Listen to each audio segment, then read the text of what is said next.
So when you use Seeker, it's like, okay, I'm going to choose this file or these files, dynamically choose what you want to go ahead and chat against. And it could be a combination of organizational, sort of the public library, organizational data and your data, or just your data.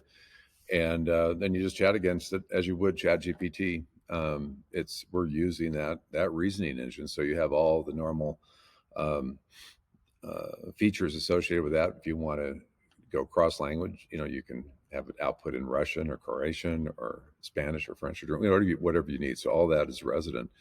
And the same token, all your data remains your data, and we're not exposing all your files to OpenAI. So you have total control over that.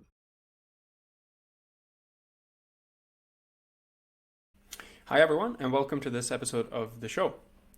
Today I have the good fortune of talking to Ed Heinbockel, who has nearly 40 years of experience leading high-tech startups.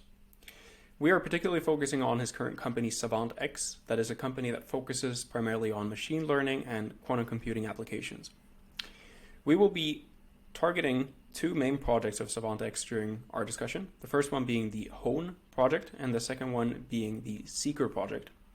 The Hone project is an application within quantum computing, and the Seeker project is more within the machine learning space. We're going to see plenty more details about these systems in the interview. So without further ado, let's jump right into it. Hey, Ed, thanks a lot for joining today. Good to be here. Thanks for having me, Nicholas. I figured we could kick the discussion off by talking briefly about your background. So you are running SavantX, and you've been running it for roughly 8 years now. Before that, my understanding is you were working on Visual Purple, and to some extent, maybe this company still remains today. I would love to begin the discussion with the inception, if you will, of SavantX and what led to the creation of this company.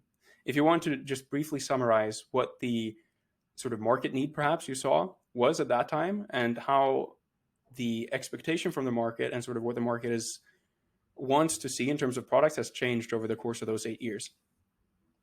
Sure, happy to. Yes, so there are two companies. There was SavantX that we spun out from Visual Purple in 2015, 8 years ago, with my business partner, David Osby. He's our chief science officer, and he's the pinnacle of technological insight and applications. Really an interesting guy, and brings a lot of really strong vision into our roadmap, an evolving roadmap, and a roadmap that's evolving more rapidly of late. And we'll get into that. But the real genesis for spinning out SavantX from Visual Purple in 2015 was we developed some technology in the analytics space, and we were successful in getting some traction with that technology on the DoD side, specifically with DI, Defense Intelligence Agency, and deploying sort of a Google, like on steroids, search capability for what they call OSINT, or open source intelligence gathering. And fundamental to that technology was a technology we worked on for a number of years that was sort of the poor man's application of LSA, latent semantic analysis, which is a weapon of choice and still remains a weapon of choice to a large extent for looking at massive amounts of data and sussing out signals, if you will, latent patterns. And it's quite magical. It's very powerful, but it's also very computationally intensive. So we worked hard on developing an alternative to that, sort of the 80% solution, and we were successful. And as part of that process, we were able to garner several patents around that. But we were getting traction, and Visual Purple, which is a company that I founded in 97. Is that right? 98, actually. And at the behest of the FBI, of all people. I came out of the gaming world for 15 years doing computer games. I had a company in the 90s, and prior to that, I was with a company called Sierra Online in the 80s. And so I did games and built product and technologies, and had a good run at it. And then the FBI came knocking on the door one day and said, "Hey, would you help us out?" And a year later, I sold the entertainment company Tsunami Media and stood up Visual Purple, and we continue today producing high-end simulations a lot. Many of the simulations are for the government, for DoD, and also we've migrated now into the commercial space as well. And then this year, I'm doing full circle at Visual Purple. We're releasing our first VR game, non-serious game, actually fun game, a multiplayer rogue style game, which is pretty cool. But that's that's the Visual Purple side of the equation. And it How was, is the, if I can interrupt there, yeah. how is the connection between some of the visual tools? Because my understanding of Visual Purple is it's primarily focused on visual aid, be that for training or, well, I guess all of the applications, at least that I'm aware of, are for training purposes of different kinds. How Mhm. does that relate to the analytics that you ended up building? So the analytics, to my understanding, also is for analyzing textual data, but maybe that understanding is not correct. Could you maybe connect those two dots for me? Yes, it's become correct. And what I mean by that is the Visual Purple is all about simulations, whether the focus on, call it serious games, and VR, AR, XR. And part of that process, the last couple of years, we undertook a program between both SavantX and Visual Purple to bring, if you will, AI into the serious training space. And that really got us rolling down the path of large language models, training modules, training AIs. We tried all sorts of things the last few years. And it wasn't until this year, March of 2023, did it all come together with the core technology of what we call Seeker, this offshoot of technology, this alternative to LSA, and think of it as a fairly sophisticated information retrieval engine. And we deployed that engine in various modalities for clients in the commercial and in the government space. But we had this really cool stack, and then the challenge was how could we take that and apply it into the AI space to bring some knowledge to AI. And I'm not sure I'm answering your question directly, but that's all paths have led to the AI side of this, and also to benefit Visual Purple as well, to bring AI into VR training sims. And in VR sims, it's difficult to bring reference materials into the experience because when you're in world, it's often difficult to look at a page out of a manual. And some of our sims for sophisticated aircraft sims, there'll be 25,000 pages, excuse me, of reference materials Mhm. for that particular airframe, that platform. So with the AI, now we're able to just allow the user, the player in world, to just conversationally request information from the AI as they're interacting in that world and seamlessly get it back to them. Think of it as Siri on steroids, but Mhm. smart on that corpus, the content that is important for that simulation. Mhm. I want to get into the details of these products as well. So we'll talk about Seeker in a little bit and try and cover the different aspects of that tool. Before we go there, I want to also stay on the larger picture for another second and discuss your involvement both in the AI space, but then also in the quantum computing space. So there are a few different projects, or at least one, namely the Hone project, which we will also discuss, that is more related to quantum computation and optimization within that space. When it comes to your effort now, and maybe this has changed a lot recently due to the sort of advent of ChatGPT and similar tools, but what is roughly the effort distribution, if you will, from your company when it comes to developing tools in the AI space and tools in the quantum computing space when they don't overlap? So you can make the dichotomy where you will, but if you had to split them into two groups. Right. Well, the cool thing is that they're actually overlapping. Okay. So there's a little tidbit of information I think that is important to think about as I answer your broader question here. So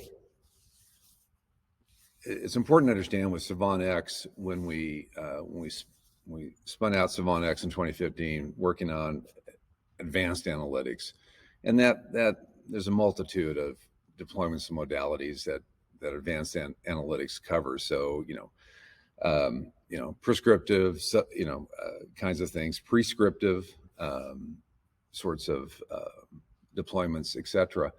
But when we developed this Hone engine that you referenced, and the Hone engine is an engine that is think of it as a sophisticated uh, application that choreographs complex operations in terms of, in this case, applied initially at Pier 300 at the Port of LA, where we choreograph several million containers a year go through that port, and our system does the choreographing of um, bringing containers off the ship, where they go in the yard, how bring the trucks in, which truck to which container, which crane to which container, all this sort of dance that occurs, and that engine is is a mix. It's primarily, if you think of it as a stack of classical algorithms and processes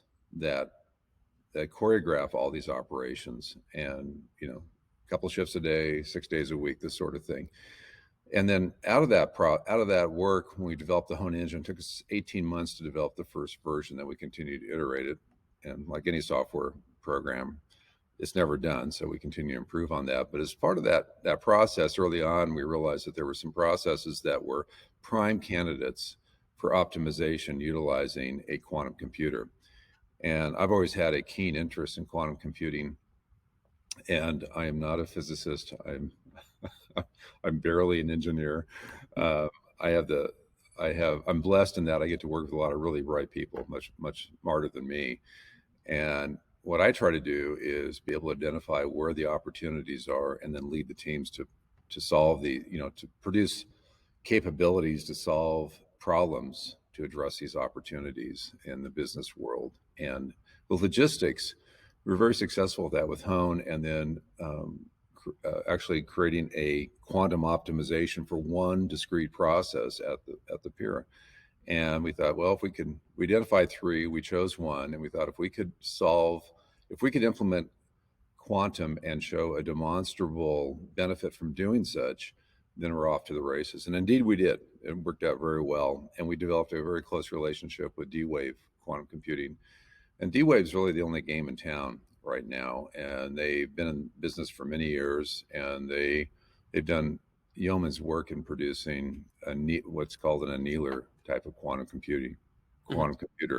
And the other is the gate model, which is the holy grail of quantum computing, that the IBMs and the Googles and the Rigettis and the IonQs and others are all working on creating these gate model computers, quantum computers, and it's a very, very difficult engineering challenge, and they're making progress. But what's cool about today is the D wave.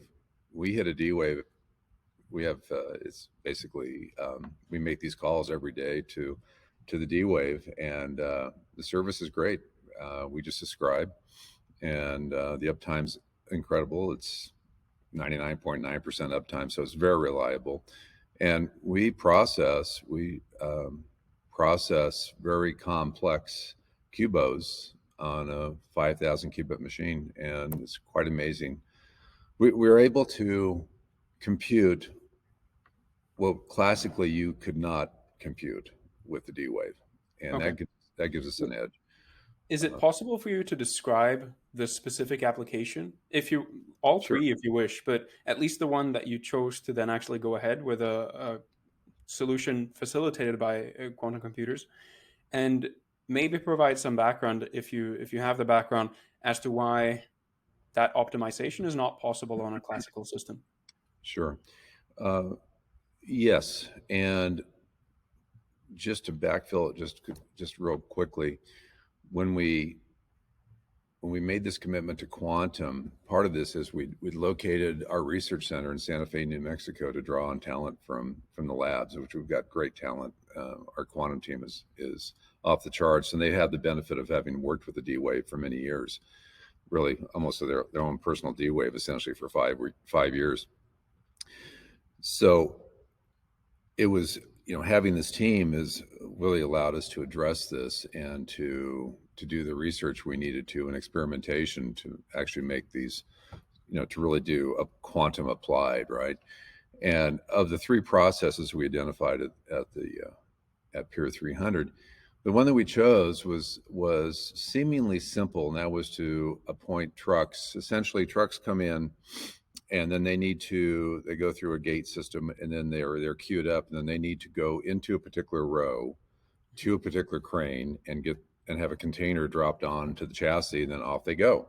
And you want to get them in and out as quickly as possible.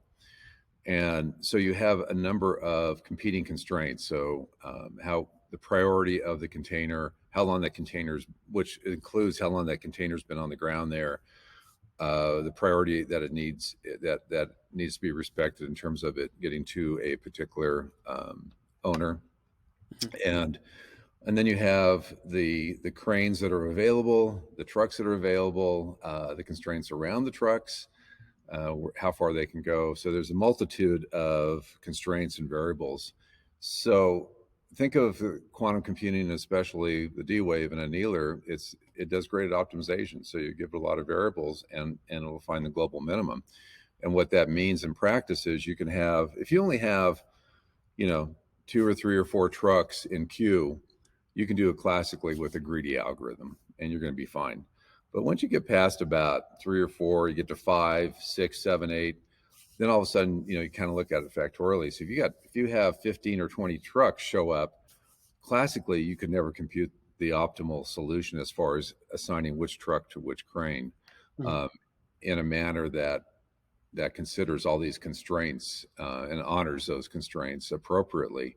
So if you're just relying on classical, maybe before we got there, they were just doing a FIFO, first in, first out kind of queuing, and it wasn't the most efficient. So literally, you could not, if you get, you get 12 to 15 trucks in queue, um, quantum is the only way you can address that.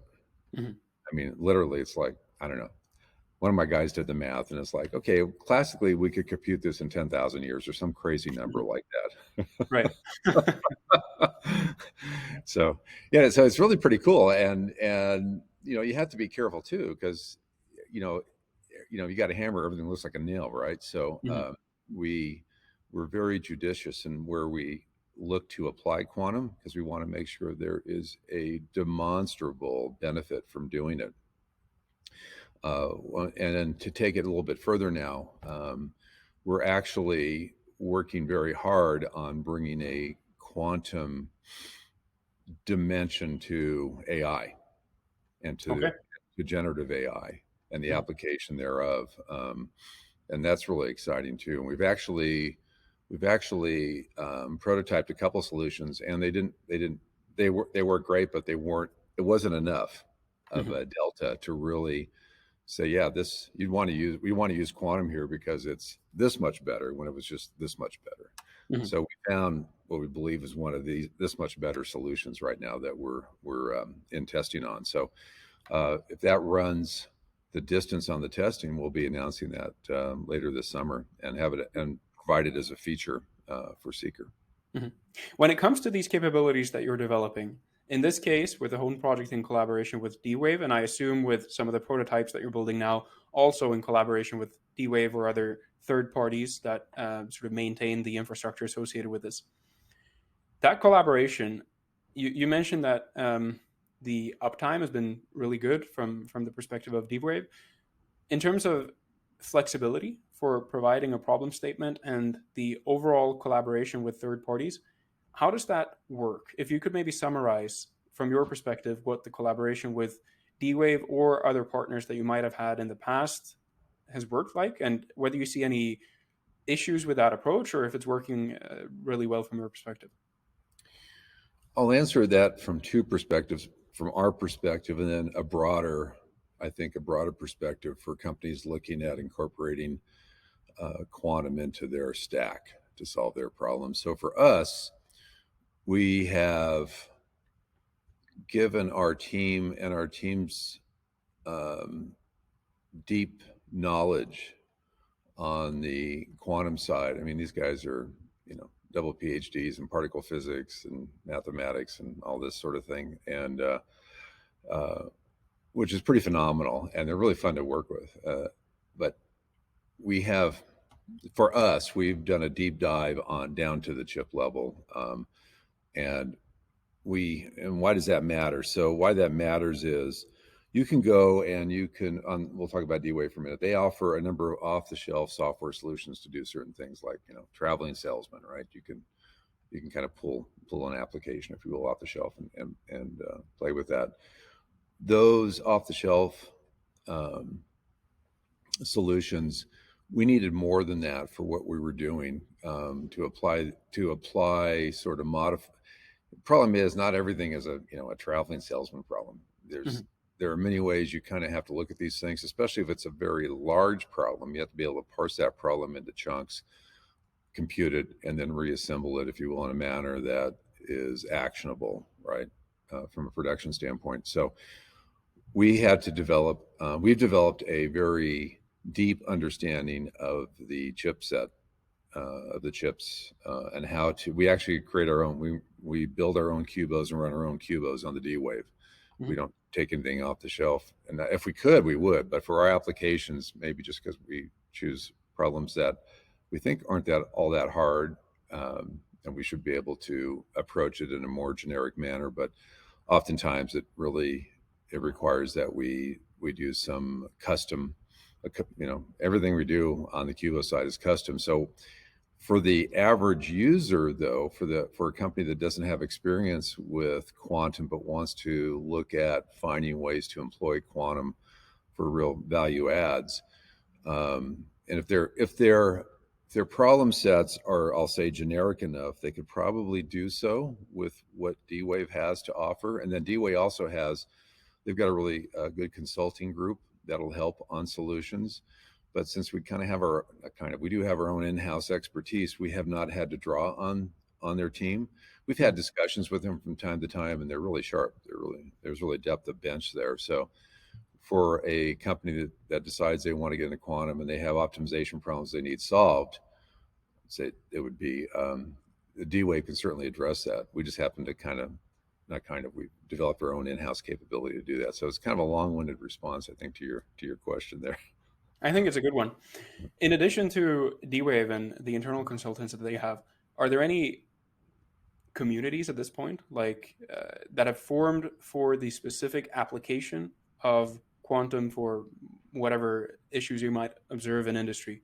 Like, if we're talking about traditional code, you have like GitHub, for example, which is a very strong community where essentially whatever you look for, you can find it there. I don't know if there's anything that you've seen develop for these kinds of applications that would help address the sort of corresponding problems from the quantum side. Yeah, the communities. That's a really good question, and I can't think of one offhand. I'm sure there is, or some. I know my team would know them by heart, um, but I do know that just signing up as a developer with D-Wave exposes you to a community of other developers. That'd be where I would start, and then if there's subgroups more along the line of GitHub, etc. I think there are, but I can't remember what they Mhm. are. Right. Okay. Yeah. Okay. So this own project has been a big one. I think you've also been involved in some other quantum projects in the past, and you're in the future now looking for some prototyping for merging these quantum capabilities that you've built up with some of the AI evolutions that we've seen, I suppose, recently. Has your focus toward AI shifted dramatically given the advent of ChatGPT and these kinds of technologies, or have you always had? I mean, I know one of the initial projects that you had as a spin-off to create the company to begin with was AI applications, but has that always been a recurring thread through the company's strategy, or is that something that's really picked up lately? Yes and yes, and it's picked up dramatically in 2023. And as I indicated earlier, we've been working with and trying to understand and prototyping and benchmarking various AI models last couple of years. And then when ChatGPT came along, we started doing some experiments with it, and we were looking at our seeker stack, which is essentially it's a really cool informational retrieval system. And the whole what came together for us, and to be quite honest with you, I came this close to, like, we just can't do this, and but it all came together in March on a Wednesday, and our lead developer, he's been with us a number of years, great guy, and poor guy. He was been working hard on this on the AI front and integration for a long time, and I know he was getting frustrated, and the others, and I was getting frustrated. And that Wednesday morning, we got on a call, and he says, "It's working." And what do you mean it's working? He goes, "It's working." And so we dug into it. I was like, "Oh my gosh, this is better than we ever had anticipated." And I mean, it's quite simply, what we ended up doing is we took ChatGPT, and we actually had some other engines. We were playing with some open source LLMs, large language models, and uh, we basically bolted it to the Seeker stack. And um, what we look at it this way. We look at it this way. ChatGPT is a reasoning engine, and I've seen some interviews by Sam Altman, and he describes it this way, and I think he's spot on. And I would take it a step further and say it's a reasoning engine that has artifacts of data resident in it because of the training, right? So it's we think of it as an inch deep and a mile wide in terms of its knowledge, and then it's depending upon where you got the temperature set. It can be very creative, or hallucinate quite often in ways that maybe you don't want, or maybe you want, depending upon what your use case is in your application. But the thing with the problem with Chat GPT is it doesn't know your data. It hasn't been exposed to it. Mhm. And so then you can go down the more traditional route, and you can say, okay, or just generically a large language model, I will train it on my data, right? And it's really fun to watch. I mean, every day right now, I work hard to try to stay on top of this, which is impossible because there's so much in the world of AI is coming so fast. I mean, the papers, it's difficult to stay up, but I can tell you the trends are okay. We can train a model up on our own data. Well, to do that, you have to have some strong core competencies in terms of machine learning, and not everybody has that. It's very black boxy, Mhm. and you're twisting dials, twisting knobs and moving sliders around trying to figure this out, and then you kind of get to the word. It's just right, um, and that you can't. I don't. I think to have a process that is repeatable, that you can benchmark, um, by adding new content and fine tuning new content all the time is a big challenge. Now, not to say that there won't be capabilities around that'll evolve. I'm sure there will be, but for right now, it's a challenge. So if you're an organization, let's say you're a large, you're a Fortune 100 company, you've got tens of thousands of employees, and you've got organizational data, Mhm. and then you've got individual data that, let's say someone's in proposals, someone's in new business development, and they're writing proposals. That's what they do, and they'll have a library of their proposals they've written. There'll be a library of organizational proposals and reference materials. So if you wanted to employ Chat GPT or any large language model, you would normally have to go through the fine tuning. So you'd have to have a team that would take a model and would train it up on your data. And there's examples I'm reading where there's some large law firms are doing this and Mhm. training up, going deep on legal, and that's fine. And I think you'll get really good results, but it's a big investment. Then you have the problem of being able to append that data and be able to continue to fine tune that model. And there are ways to facilitate that, but still, it's kind of it is a heavy lift to do that. I think until better tools and processes come along, and they surely will. But I don't know if it's going to be in months or years. I don't know. Mhm.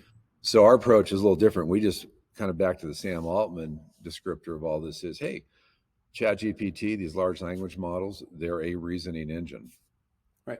And what you need to do is you need to be able to focus that reasoning engine on your content. So examples that you see right now, I mean, GPT-4 you can dump in is a 32K buffer, 32,000 tokens. Mhm. You can't use all of it, but you could use because you need some for the prompt return. But just to provide context, you can load in I don't know, what's that, about 250 pages, maybe more. And then you can go ahead and you can chat against that. Mhm. that's one document, and then when um, then there were limits too in terms of the model you're using. Less of a problem with ChatGPT, but smaller, lightweight models, you can't put too much. As I understand this, you're limited by how much context you can ingest to chat against in that window, Mhm. um, without some issues in terms of the quality of the results. Okay, Okay. so back to what we're doing with Seeker is, well, let's say we'll use ChatGPT. That's where we've standardized for our enterprise deployments, and none for general enterprise deployments. We're using discrete LLMs for high side deployments, for classified deployments.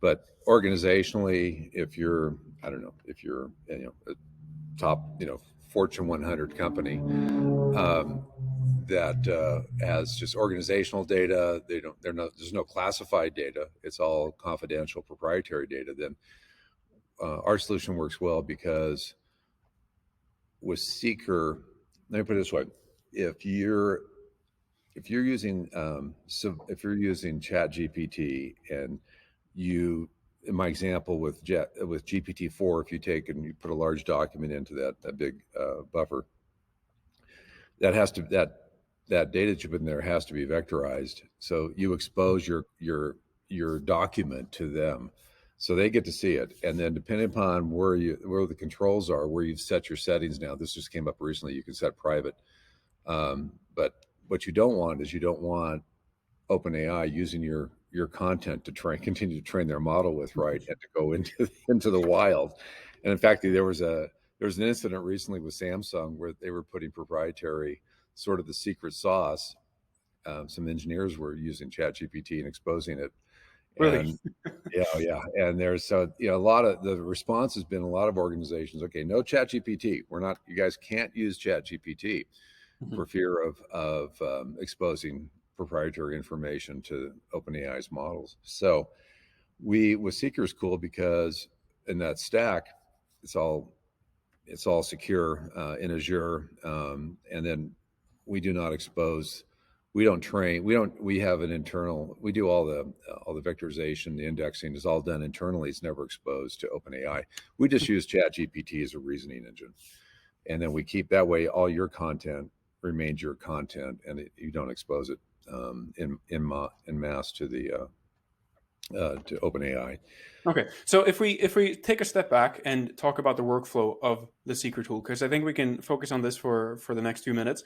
Um, the idea is, and I'll please hand this over to you to give a proper introduction of the tool. But the idea is that you would upload documents up to, I think, something like 5,000 pages or 50,000 pages. I don't remember which one it was, into this tool, and it's able to collectively analyze that information so that you can then chat with this tool and get insights. Please provide a more in-depth explanation of the tool, if you will, but just so people are Sure. familiar with the sort of workflow that you would interact with this tool before we go into the details of the model. Yeah. So as a user, the workflow is, you have documents, and so it's a SaaS model. It's browser based. So you basically open a tab, you log in, you do social sign in, and then you just drag and drop, or just select file or select folders. It's four formats: PDF, doc, RTF, and text files right now. And we'll be rolling out support for other files later this year. But what you do is you drag it into the browser. We go ahead and there's two-step process. And what's important is your files remain on your computer. What we do is we convert to clear text, we encrypt, and then we push up to the cloud. And we use Azure. We use the regular Azure cloud. And we also use Azure.gov. We can also do a standalone LLM as well. But we'll just, for purposes of this discussion, we'll just talk about the broad deployment with Azure. So then it goes up to Azure, and in the instance or the fleet up there, we go ahead and we vectorize your we'll just call it the second phase of the processing. We finish the processing in the cloud, and then it's at rest. It's encrypted, so your data, your whole file remains local. Mhm. It's encrypted in flight, and then it's processed up there, and then the resulting state is encrypted at rest. So you have a lot of security along the way. It's what they call 801.71 compliant. So that provides assurances of the security and confidentiality of your data. What's important is then you're in control of this, and it's your data. And then organizationally, you can push other data. Your admin can push other data into the public library. So when you use Seeker, it's like, okay, I'm going to choose this file or these files, dynamically choose what you want to go ahead and chat against. And it could be a combination of organizational, sort of the public library, organizational data, and your data, or just your data. And then you just chat against it as you would ChatGPT. We're using that reasoning engine, so you have all the normal features associated with that. If you want to go cross language, you can have it output in Russian or Croatian or Spanish or French or whatever you need. So all that is resident. And the same token, all your data remains your data, and we're not exposing all your files to OpenAI. So you have total control over that. So now it's small. How does the interaction work between your encoded version of these documents and then the ChatGPT instance? So you would provide ChatGPT with some form of query. ChatGPT would then, I believe, query this encrypted version of your information and return that in some way. I'm thinking specifically about the interaction between your encrypted data and ChatGPT. Are there good interfaces to support this kind of vectorized model that you were talking about now in that interaction, or what is sort of the APIs that you're using to connect these systems?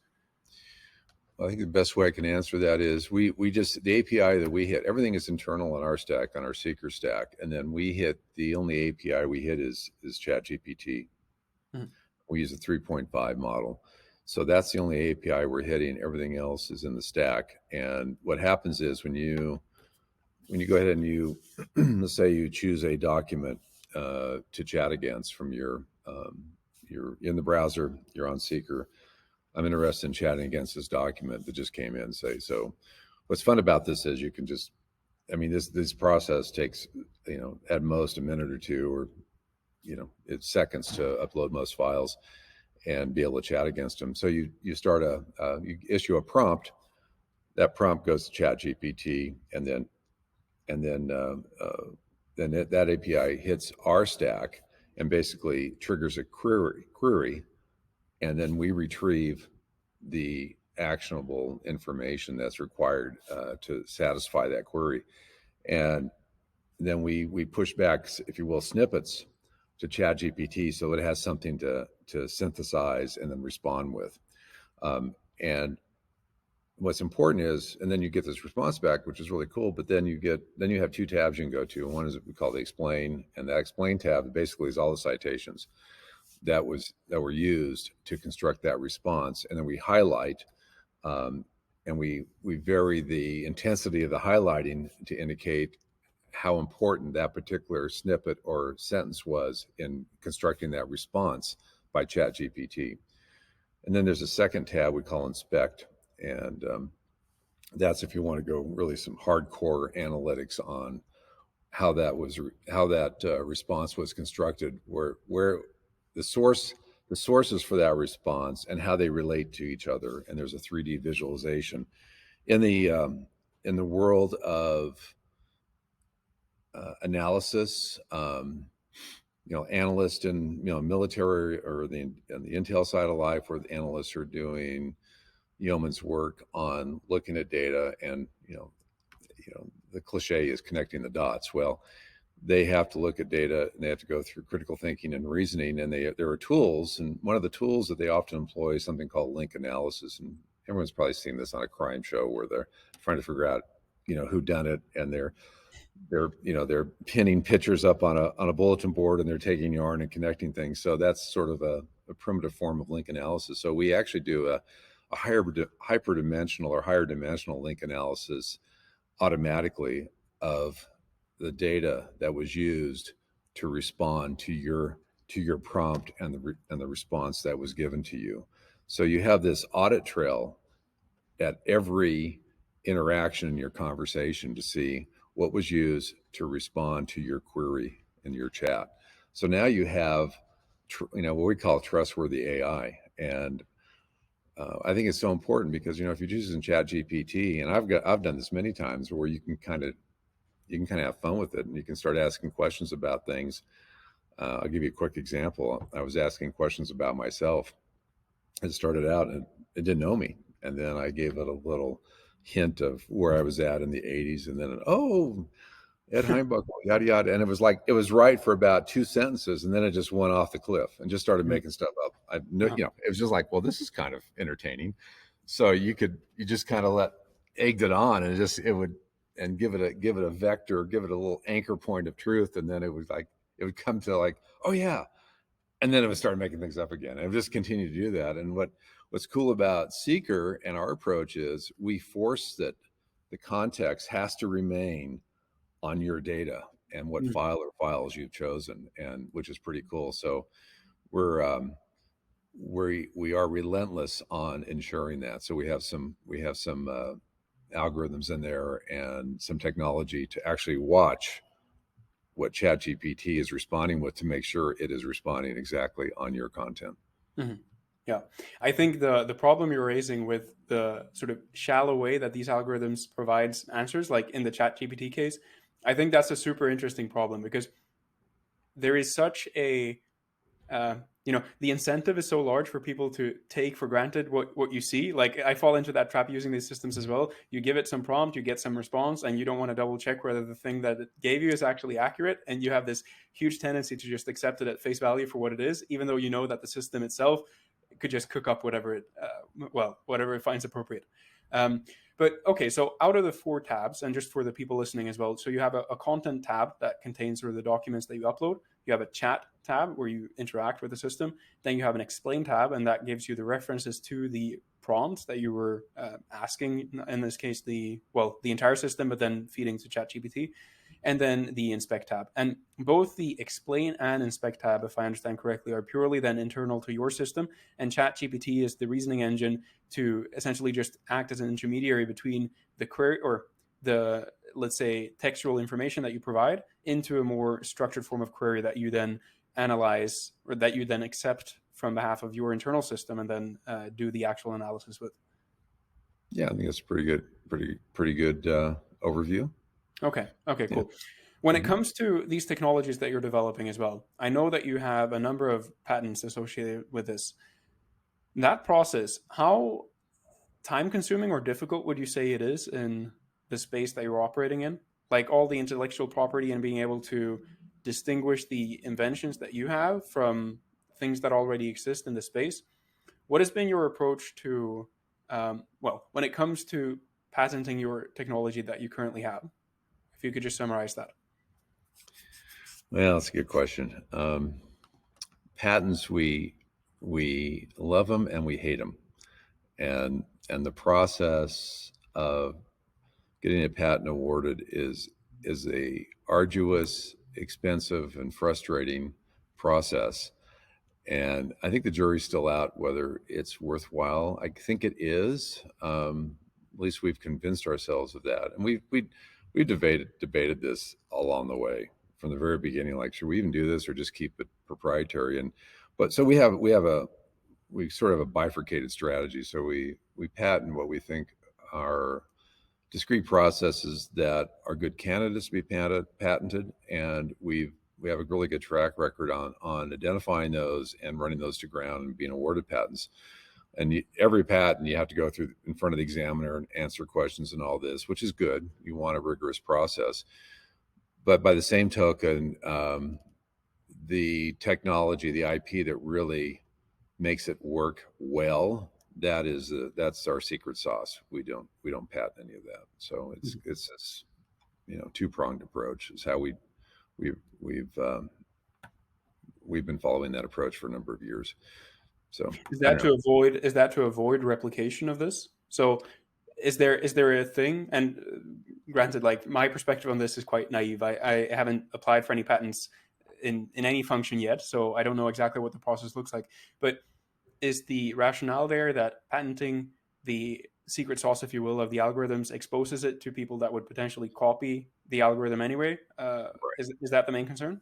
Yeah, there's a couple of concerns when you go down the path of patenting. The first concern is if we patent this, and if this is like really cool, then people will know that, oh, this is something that can be accomplished, because um, oftentimes there are certain what I'm trying to say here, there are certain outcomes that people did not know were even possible. Right. Okay. So if you go through the process of patenting something, you're basically saying, hey, look, world, you can do this. This is solvable, right? And they'll go, oh, shoot, we didn't know, we thought that was, you couldn't do that. So they did it. So now we're going to find out a way to do it as well, but we'll find a different way so we don't infringe on their patent. So that's the first, I think the first gate you go through is like, do we even want to expose the world that we figured out a way to do this? Because most people think you can't do it. So maybe it's better to keep this secret and just have it hidden in our stack that we can do this. So we do a lot of that. Mm-hmm. And then the other side of it is, it's novel, it's patentable, and it provides some protection to us, and we're willing to make that investment in terms of time and money. Then we'll go down the patenting route. So we continue to do it. Mm-hmm. And we've got a great patent attorney we worked with for years. And it's like talking to somebody from a different planet, though, because they're so darn bright, and the way they think is like it's the thought process I've never encountered before, and God bless them. But they're really smart, and they're really fun to work with. Do you have any tips, perhaps, for people that are working for companies that have not gone through this process yet and are just about to sort of embark on applying for their first patent? Is there anything that you would tell them that is perhaps not obvious when you go into this process, but that is important to keep in mind? Well, yeah, you need a big checkbook, and it's going to be whatever you think it's going to cost. It'll cost twice as much, and it'll take 3 times as long. Start there. So. Okay, that's a good tip for anyone, I guess, who's going into that space. I think I'm going to let you go soon as well because we're running up on time. But I just want to ask a couple of questions regarding your outlook as well. If we focus particularly on the upcoming year now and the sort of technologies that you're building, do you have a few key priorities for what you're looking to do? Is it to enhance this secret project that we've been talking about today, or is it in other maybe related spaces where you see things popping up? Yeah, for the outlook, we're highly committed to Seeker and to expanding its capabilities and to propagating it aggressively into the enterprise space, and also to launch a consumer version of it later this year. There is, and also bringing in on the feature set some really cool new AI technologies for us, and to include also a quantum component, which is I'm really excited about. We'll be announcing that. We got to get through this latest testing protocols, but I'm very excited about the prospects for that. But in the broader sense, that's kind of the world we live in. There's also Hone, and Hone, we're actually engaged with the Air Force on a project bringing Hone to Air Mobility Command to reduce fuel consumption and to increase throughput. And we've created a digital twin utilizing a number of quantum algorithms, and those really yielded some wonderful results that we got really excited about, and the client's really excited about. So we're pushing that into subsequent phases. We utilize Visual Purple on the digital twin side. It's pretty cool. So with their expertise in the area of graphics, we use the Unreal 5 engine, 5.2 now, I think, and we've automated that process so we can create really visually useful digital twins of applications of quantum.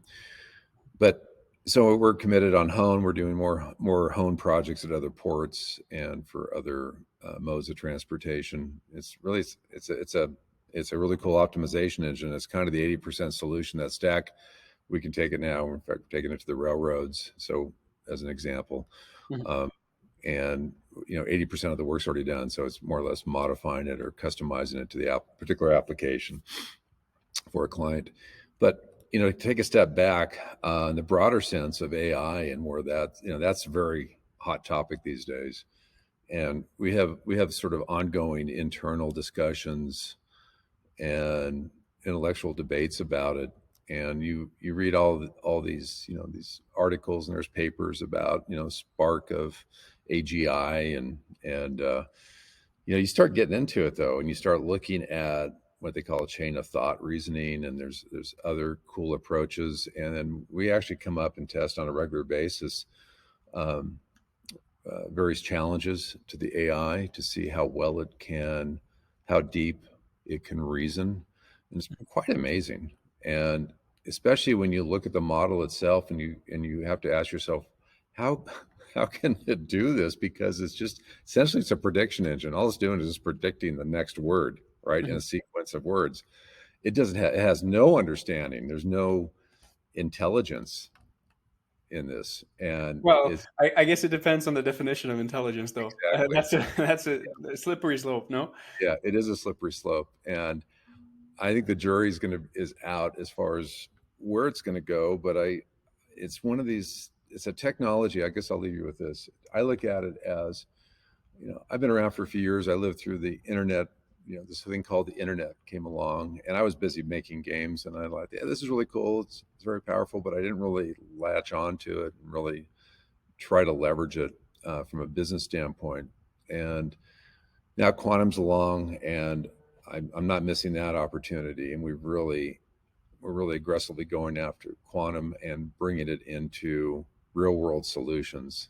And then with AI, it's really fun because AI, you know, it's a it's it's ordered. I believe AI. We're going to look back and not 10 years, but in 5 years or even 3 years, like we're going to look back on AI coming to age, and we're going to go, oh my gosh, because it's going to be orders. I think the impact it will have on our society will be of such a magnitude that we cannot begin to comprehend that right now. And I'm not there's that cadre, and Elon Musk certainly is like this basically this could be the end of humanity, and there's an argument for that. I don't think that'll happen.